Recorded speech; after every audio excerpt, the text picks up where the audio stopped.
No. Oh. But that's what I would say to the colonel. Oh. Oh, darn it, I forgot my... His cap is crooked. All right. He sits about your height, a little bit higher? Probably a good bit higher. Good bit higher, okay. It used to be a time when basic training was called boot camp. It is now basic combat training. Big emphasis on combat. Okay, keep it going. Keep it going. So what is the biggest difference that's been brought to basic training? Same question, two different ways of asking it. I've talked to a couple of drill sergeants out there. They say the level of discipline is less than it used to be. He's going to come back and tell me, no, it's great, we're getting better stuff. Drill sergeants are telling me that lessons learned are making a huge impact. Leading questions. I describe. What about the caliber of the basic recruit? Just as good. It's hard to talk to this book over your head. Okay. What about the caliber of the basic recruit? How do I want to say that? What about the caliber of the basic recruit? Probably not use recruit. Not use recruit? No, just a soldier. Okay. Because they're still recruits. They're not quite soldiers yet, are they? Soldiers. They are soldiers as soon as they send. Okay. How would you describe the caliber of the soldiers we're getting in the Army today? Okay, and positive question to end up on. What kind of soldier are you sending to commanders once they leave here? That's it. That's a good question. And we'll get it from there. Okay. Like What they call the head nods. So. That's a one-man, Yeah, one-woman show. show. Yeah. So now, oh God, my button's unbuttoned. How long have you worked here? I'm serious. How long have you worked here? Which time?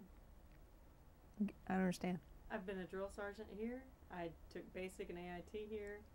I came back, was here on active duty the 2 years before I retired, and then I've been here as a civilian about a year and a half. When did you retire? June of '05. Have you seen changes? Lots of changes. What's been the most remarkable? I don't think really anyone changes that remarkable. It's just the evolution, the natural evolution that an organization and things go through. I think one of the most remarkable is that now they're bringing science into basic training more than I knew about, and they're studying the different how to keep the trainees healthier, you know, and how to more effectively train. So we're going at it smarter. I think so. Okay, cool, that works. That's good. That's another. They can take advantage of. I have one that wants to work with us right now at the Journalism and Mass Communication. Let them come. Okay. As interns or? He wants to do a study on the relationship between the Columbia, like how people feel about Fort Jackson. Right. Just It's amazing how little people know. That's what cracks me up. it's amazing. I mean, we're now behind the green fence, and because of the 9/11, everybody's perception of, and their perception is we're the forbidden zone. And there was quite a bit of that even before 9/11. We had Army News Watch, the show that I'm on, up until about 3-4 months ago when we lost all the money. We were sending it out to public access stations across the nation, which was really, really great because we were getting feedback from the American public. And they were fascinated to find out that the Army was so involved in so many different things, and it wasn't all just war. And so we're hoping to get that started up again this next fiscal year. We're told we'll have the funding. So, Yeah. yeah, we hope. Okay. All right. Used to be called boot camp. That was a long time ago. We're now into basic combat training. Emphasis on combat. Why? Well, the Chief of Staff of the Army, first General Shinseki, and then General Schoolmaker essentially gave Training and Doctrine Command the requirement to develop warriors for the Army. And so we had the advent of the Soldier's Creed, a lot of work being done on looking at basic training and initial entry training, so across the force, and they asked the trainers to redesign the program of instruction to, in fact, conduct a program that was, or conduct a training experience that was going to produce warriors. So the byproduct of that, when you say basic combat training, everyone immediately thinks the Army the Army force is warriors. Warriors ultimately are responsible for winning the Army's or the nation's war. So that's what we talk about, that's what we do, and it's been a pretty exciting 2 years making that change. Safe to say that's a reflection of our current status, being involved in the war on terrorism? Oh, certainly. Our involvement in the war on terror has essentially, it created the energy that facilitated the change. The change was actually asked to be made prior to 9/11. But because of 9/11 and because of Afghanistan and Iraq, everyone appreciates the need for the change. So there's been much less resistance than what we've typically would have expected from any sort of change that we make in our profession. What's the biggest difference in the basic training that we see today that we didn't see 4 or 5 years ago? I think there's an appreciation and a requirement for every soldier, no matter what their military occupational skill is, to leave here proficient in these fundamental warrior task and battle drills. So that requires the soldier to get a basic training soldier, which may be a cook, maybe a truck driver, maybe a mechanic, a medic, whatever the MOS may be, requires them to develop a level of confidence in their ability to do sort of the fundamental soldier skills. So we spend more time in the woods with them. They shoot more weapon systems than they previously did.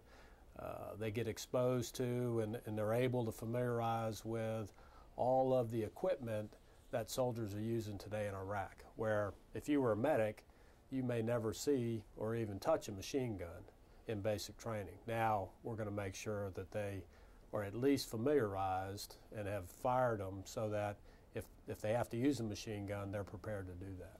Let's talk a little bit about discipline. Some of the drill sergeants I've talked to have indicated that the discipline is not what it used to be. I personally don't, I'm not sure, I mean, that's a relative comment. I've personally been in initial entry training. This is my 7th year, from battalion, brigade, and now here at Fort Jackson. I'm pretty impressed with the level of desire these soldiers bring to this experience. And when we look at a soldier to determine whether they're disciplined or not, for us, ultimately it means our soldiers willing to do the things that we ask them to do without the fear of punishment. I mean, that's sort of the epitome of self-discipline. And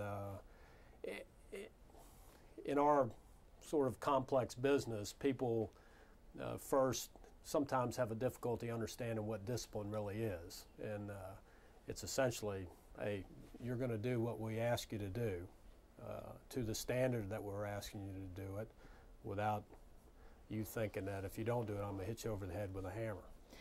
Are the standards high enough? Are we turning out good caliber soldier? Oh yeah, definitely. I mean, we've what the senior leadership of the Army's asked us to do is add more rigor to the experience, which we've done. So it's physically much more demanding than it was 3 years ago. And so that in and of itself is sort of the, hey, if you're capable, willing, and demonstrate to us that you're going to do these things, then you're, I think by definition we think, okay, you're a tougher soldier.